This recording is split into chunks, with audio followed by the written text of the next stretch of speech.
আসসালামু আলাইকুম রহমতুল্লাহ বরকাতুহু। তে বন্ধুগণ, আশা করি আল্লাহ পাকের রহমতে সকলেই সহি সালামত আছেন। তে কবি গাজী আক্কাস আলী ইন্ডাস্ট্রি 017140885009 এর পক্ষ থেকে আপনাদের সকলের প্রতি রইল একান্ত আন্তরিক শুভেচ্ছা ভালোবাসা। তে বন্ধুগণ, এখন আপনাদের সামনে আমার স্বরচিত যে কবিতাটা পাঠ করবার চেষ্টা করব, কবিতাটার নাম হলো অন্ধযুগের ভণ্ড ফকির। কি? অন্ধযুগের ভণ্ড ফকির। কদিন হলো আহার নাই, ভুগছে কঠিন রোগে, কিসে যেন ধরছে তাকে, কাঁপতে আছে জ্বরে।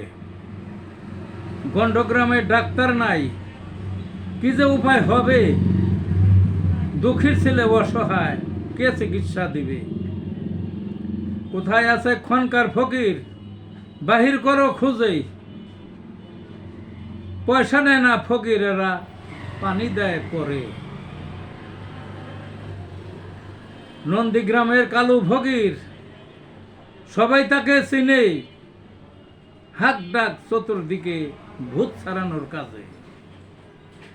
সকালবেলায় নিয়ে এলো, শর্ত দিল জুড়ে, ভূত ছাড়ালে একটি পাঠা, ওরর যেদিন হবে। শুরু হলো ঝাড় ফকর, জীবন উজাড় করে, হাজির হলো বর্মদুষ্ট, কেউ দেখলো না চোখে। অন্ধযুগের ভণ্ড ফকির আজও কিছু পাবে। এই ছিল বন্ধুগণ কবিতাটা। ভালো থাকুন।